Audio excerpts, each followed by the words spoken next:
नमस्कार दोस्तों, से राधे। अगर आपकी धनु राशि है और आप जानना चाहते हैं कि 2026 आपके लिए कैसे जाने वाला है, तो यह वीडियो आपके लिए खास होने वाली है। धनु राशि जिसका स्वामी बृहस्पति होता है, ये ग्रहों में एक ऐसा ग्रह है जो मार्गदर्शन का कारक बनता है। इसीलिए धनु राशि वाले लोग जहां पे भी होते हैं, लोगों को नई दिशा देते हैं। इनके आइडियाज लोगों के जीवन में फ्रूटफुल होते हैं। मैंने तो कई बार धनु राशि वालों के मुंह से ये भी सुना है कि मैं अपने लिए चीजें करता हूं तो उतने अच्छे से नहीं जाती हैं जितना मैंने अगर किसी के लिए एडवाइस किया, किसी का काम कराया, वो बड़े अच्छे से फलित होता है। कारण है बृहस्पति के पास, बृहस्पति को प्राण का कारक कहा जाता है। बृहस्पति गुरु है, बृहस्पति की दृष्टि में अमृत है, ऐसा शास्त्र कहता है।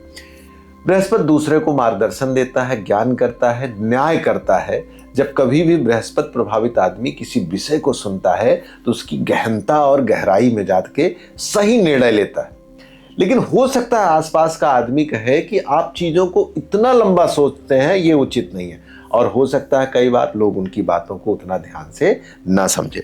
बृहस्पति प्रभावित आदमी अर्थात धनु राशि के जीवन में एक चीज बहुत अच्छी होती है।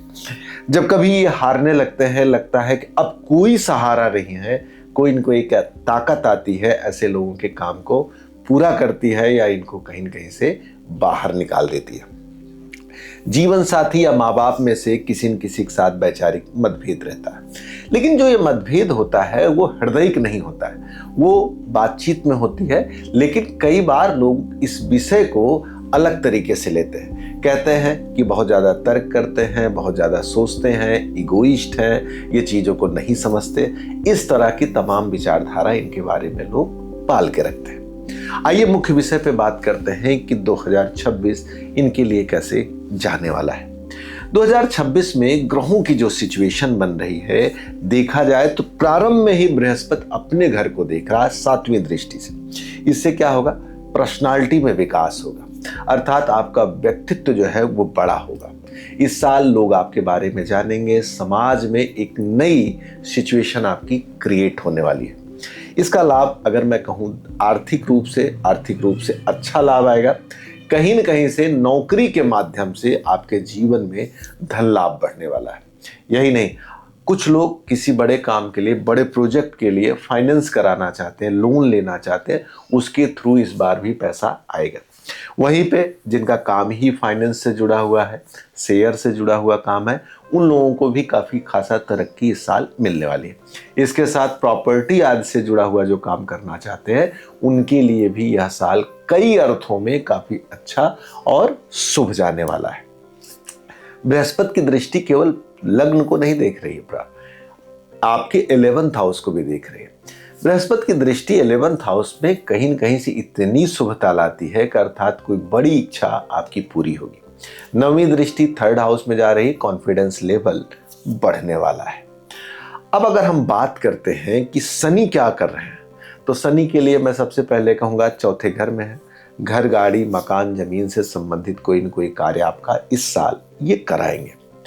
लेकिन शनि की यहाँ की स्थिति जो है आपके हर तरह से चीज़ें बेहतर करेंगे, लेकिन स्वास्थ्य पे थोड़ा सा इम्पैक्ट डालेगी, क्योंकि 10वीं दृष्टि सीधे शरीर पे जा रही। तो हो सकता है पैरों में थोड़ी सी दिक्कत आए या वात की प्रॉब्लम आपके बॉडी में थोड़ा सा बढ़ सकती है। संतान की दृष्टि से मैं जाऊं तो मैं कहूँगा कि थोड़ा सा संतान सुख में बाधा हो सकती है। जैसे आपके बच्चे अगर बड़े हैं या छोटे हैं तो उनके हेल्थ की थोड़ी सी चिंता हो सकती है। इसके अलावा अगर आप बेबी प्लान कर रहे हैं, उसमें भी थोड़ी दिक्कत आ सकती है।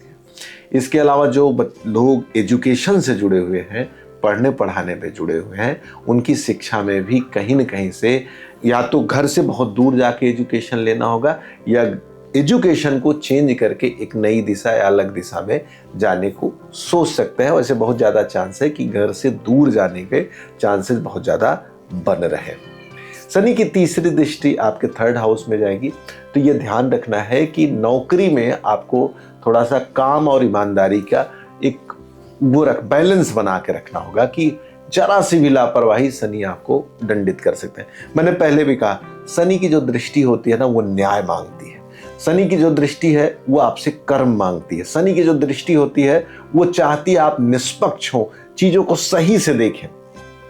और अगर आपने इस चीज में सुधार किया ना तो प्रमोशन के साथ साथ नौकरी का रुतबा आपके साथ जरूर बना रहेगा। और जो लोग अभी तक नौकरी को लेकर परेशान हैं उनके लिए नई अपॉर्चुनिटी खुल जाएगी। मेरी बात मानिए, हर हाल में खुलेगी। और लास्ट में मैं कुछ उपचार बताऊंगा, उसको करिएगा तो जैसे हो सकता है कुछ लोगों के लिए चीजें स्लो जा रही हैं तो उनके लिए भी बेहतर और अच्छा रहेगा। शनि की जो 7वीं दृष्टि है आपके 10th हाउस पे जा रही है, पिता के घर पे जा रही है, तो यहाँ पर काम की समझ बढ़ेगी, पिता के साथ रिलेशनशिप अच्छा जाएगा, तो कोई दिक्कत नहीं, ये बहुत अच्छी है। राहु 3rd हाउस पे है, किसी से बातचीत हो, अगर वो ऐसा लग रहा है कि वो चीज़ें ठीक से नहीं कर पा रहा है, नहीं बोल रहा है, तो आप उससे थोड़ा अलग हो जाइए। कोई ज़रूरी नहीं है कि आप अपने विचार से सामने वाले से ज़्यादा बहस करें। कई बार क्या होता है कि आपकी बात को लोग गलत तरीके से लेते हैं, मत समझाइए, छोड़ दीजिए। और इस साल भी आपको ये चीज़ करनी है क्योंकि 3rd हाउस में राहु है, ऐसे कुंभ का राहु है। आपको छोटी यात्राएं, धार्मिक यात्राएं, नाम, फेम, यश, कीर्ति देगा, लेकिन आपकी बात को लोग अलग तरीके से लेके प्रोपोगंडा करेंगे जो बाद में आपको थोड़ी सी पीड़ा देगा। केतु आपके 9th हाउस में बैठा है। केतु का 9th हाउस में बैठना अच्छा होता है, अर्थात जो हायर एजुकेशन में काम कर रहे हैं उनकी गहरी समझ होगी, आपके अंदर इंट्यूशन पावर बढ़ेगा, आध्यात्मिकता बढ़ेगी, धर्म बढ़ेगा, चीज़ों को समझने की जो क्षमता है ना वो कई गुना ज़्यादा इस साल आप बढ़ते हुए महसूस करेंगे। साल के अंत में ग्रहों का परिवर्तन होगा, आपके 8th हाउस और 2nd हाउस में जाएंगे। बृहस्पति भी उच्च के होके अष्टम भाव में जाएंगे। शनि पूरे साल एक ही स्थान पर स्थित रहेंगे और ग्रहों की मूवेबल पूरे साल क्रमशः आगे पीछे होता रहेगा, लेकिन ये जो बड़े प्लैनेट्स हैं अपना इम्पैक्ट सबसे ज़्यादा देते हैं। उपचार की दृष्टि से चलें तो आपको चाहिए केले का पेड़ लगाइए, उसमें आप डेली जल चढ़ाइए और वो भी हल्दी डाल के। विष्णु सहस्त्र नाम का पाठ अगर आप करते हैं बहुत शुभ है। पीला कलर आप कर सकते हैं यूज़, पीला कलर आपके लिए बहुत अच्छा है। इवन मैं यहाँ तक कहूँगा कि आप अपने पानी में जिससे स्नान करते हैं उसमें थोड़ी सी हल्दी डाल के नहाएं। आपके प्रोफेशन में अगर कोई समस्या आ रही है तो गणेश जी की पूजा करें, गणेश जी को दूर्वा चढ़ाएं। रत्न की दृष्टि से पन्ना और पुखराज ये दोनों पहन सकते हैं। भाग्य बढ़ाना हो तो माणिक रत्न आपके लिए बहुत अच्छा होगा क्योंकि आपका भाग्येश जो होता है वो सूर्य होता है। भूल कर भी आप मोती धारण ना करें, मोती आपके लिए अच्छा नहीं रहेगा क्योंकि अष्टम का स्वामी होता है जो मोती आपके लिए शुभ नहीं होगा।